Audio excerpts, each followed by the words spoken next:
श्री कृष्ण कहते हैं, वह जो सभी इच्छाएं त्याग देता है और मैं और मीरा की लालसा और भावना से मुक्त हो जाता है, उसे शांति प्राप्त होती है।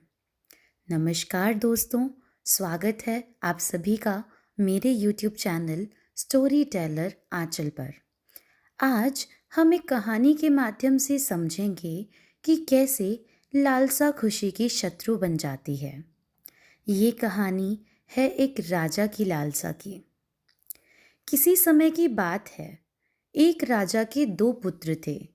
राजा की मृत्यु के पश्चात उनके मंत्रियों ने बड़े पुत्र को राजगद्दी पर बैठाना चाहा, पर राजकुमार ने कहा, मैं शासन करना नहीं चाहता हूँ, कृपया आप लोग मेरे छोटे भाई को राजा बना दें।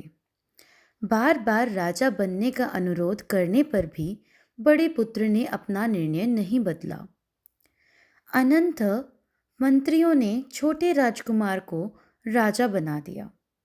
बड़ा राजकुमार राजसी ठाठ बाट का परित्याग कर शहर छोड़कर चला गया।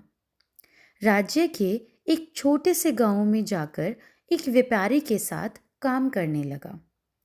जब व्यापारी को किसी प्रकार उसके राजकुमार होने का पता लगा तो वह आदर के साथ व्यवहार करने लगा। एक दिन शाही सेवक गांव में जमीन मापने आए। उस व्यापारी ने जाकर राजकुमार से कहा, श्रीमान, क्या आप मेरा काम करवा सकते हैं? कृपया अपने छोटे भाई से अनुरोध कर मेरा कर मुक्त करवा दें। राजकुमार ने तत्कालीन राजा अपने छोटे भाई को पत्र लिखा कि वह एक व्यापारी के पास काम करता है, उसका कर क्षमा कर दिया जाए। राजा ने उसका कर क्षमा कर दिया।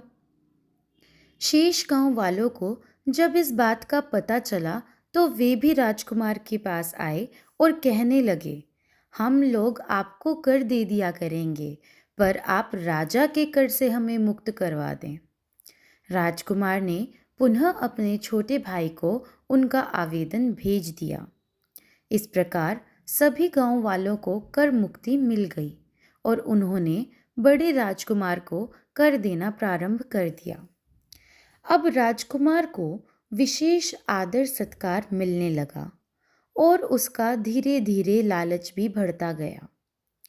अपने छोटे भाई से पहले उसने एक शहर मांगा, फिर एक छोटा राज्य मांगकर उस पर शासन करने लगा।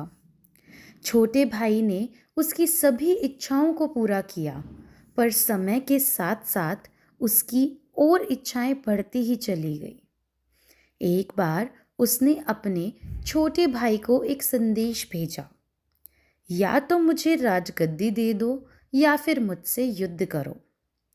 संदेश पाकर छोटे राजकुमार ने सोचा, पहले तो भाई ने राजगद्दी से इनकार कर दिया और अब उसे ही लड़कर पाना चाहते हैं। यदि मैं उनसे युद्ध करूंगा तो दुनिया मुझ पर ही हंसेगी। उसने अपना उत्तर भेजा, हम युद्ध क्यों करें? आप यहाँ आकर राज्य का कार्यभार स्वयं संभाल लें। इस प्रकार बड़ा राजकुमार राजा बन गया। धीरे धीरे उसने अपने राज्य का विस्तार प्रारंभ कर दिया। एक दिन दरबार चल रहा था, तभी एक युवा ब्रह्मचारी ने संदेश भिजवाया कि वह राजा से मिलना चाहता है। राजा ने उसे भीतर बुलवाया। भीतर आकर युवा ब्रह्मचारी ने राजा का अभिवादन किया। राजा ने पूछा, क्या चाहिए तुम्हें? युवा ब्रह्मचारी ने कहा, महाराज, मुझे आपसे एकांत में वो सब कहना है। एकांत हो जाने पर युवा ब्रह्मचारी ने कहना प्रारंभ किया, महाराज, यदि आप मेरे कथा अनुसार करें तो आप 3 शहरों पर राज्य कर सकते हैं। ये शहर आर्थिक संपदा, मानव संस और सैन्य धन से भरपूर है। हमें तुरंत ही कुछ करना होगा। राजा को लोभ ने आ घेरा। वह युद्ध के विषय में विचार करने लगा और इन सब में वह युवा ब्रह्मचारी का अता पता पूछना ही भूल गया। इसी बीच वह दरबार से चला गया। राजा ने अपने मंत्रियों को बुलाया और कहा, एक युवा ब्रह्मचारी ने मुझे 3 राज्य दिलाने का वादा किया, पर शीघ्रता में वह चला गया। वह कहाँ गया, उसे ढूंढो। शहर में घोषणा कर दो, सैन्य दल को भेजो, उन 3 राज्यों को हमें तुरंत अधिकार में लेना है। पूरे शहर में उस युवा ब्रह्मचारी को ढूंढवाया गया, पर वह कहीं नहीं मिला। सारे प्रयत्न विफल होने पर राजा को सूचित किया गया, महाराज, शहर में कहीं भी युवा ब्रह्मचारी नहीं मिला। यह समाचार पाकर राजा उदास हो गया। उसके आंखों से नींद चली गई। सारे समय बस यही सोचा करता, मैंने 3 राज्यों को खो दिया है, मेरी प्रभुता नष्ट हो गई है। इन विचारों तथा उसकी लालसाओं ने उसकी मानसिक शांति छीन ली। भूख समाप्त हो गई और वह दर्द से परेशान रहने लगा। उसकी बीमारी की खबर पूरे शहर में फैल गई।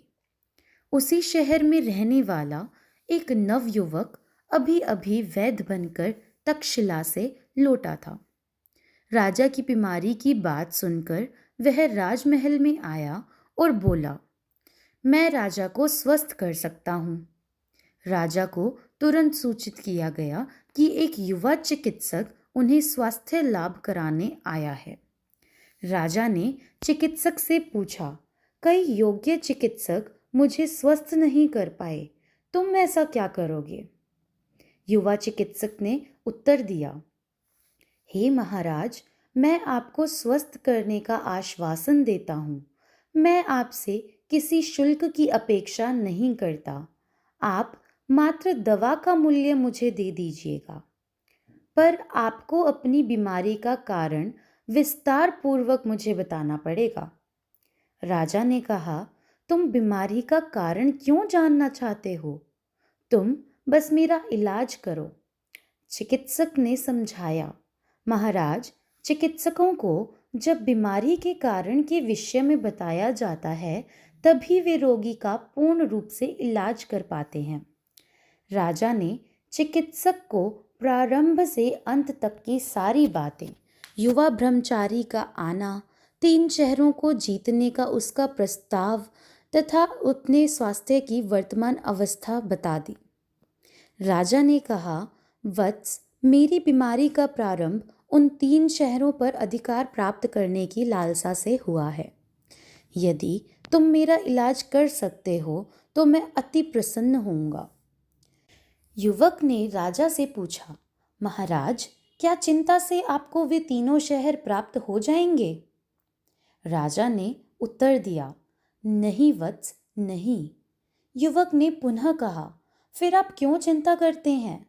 यदि आप उन शहरों पर अधिकार भी कर लेंगे तो भी आप एक समय में 4 प्लेट न तो भोजन कर सकते हैं, न 4 बिस्तर पर सो सकते हैं, न ही 4 जोड़ी कपड़े एक साथ पहन सकते हैं। आपको लालसाओं के चंगुल में फंसकर बहना नहीं चाहिए। जितनी अधिक लालसा या इच्छा मनुष्य करता है, उतनी खुशी भी उसे नहीं मिलती है। युवा चिकित्सक के परामर्श ने राजा की आंखें खोल दी। वह स्वस्थ हो गया। उसने कहा, हे युवा चिकित्सक, तुम्हारी विवेक रूपी दवा ने मुझे स्वस्थ कर दिया है। तुम एक योग्य चिकित्सक हो, विद्वान हो, इच्छाओं को पहचानते हो, जो कि दुख का प्रमुख कारण होती है। उसके पश्चात युवा चिकित्सक अनुभवी परामर्शदाता बनकर राजा की सेवा में रह गया। इससे हमें यह शिक्षा मिलती है कि लालसा खुशी की शत्रु होती है।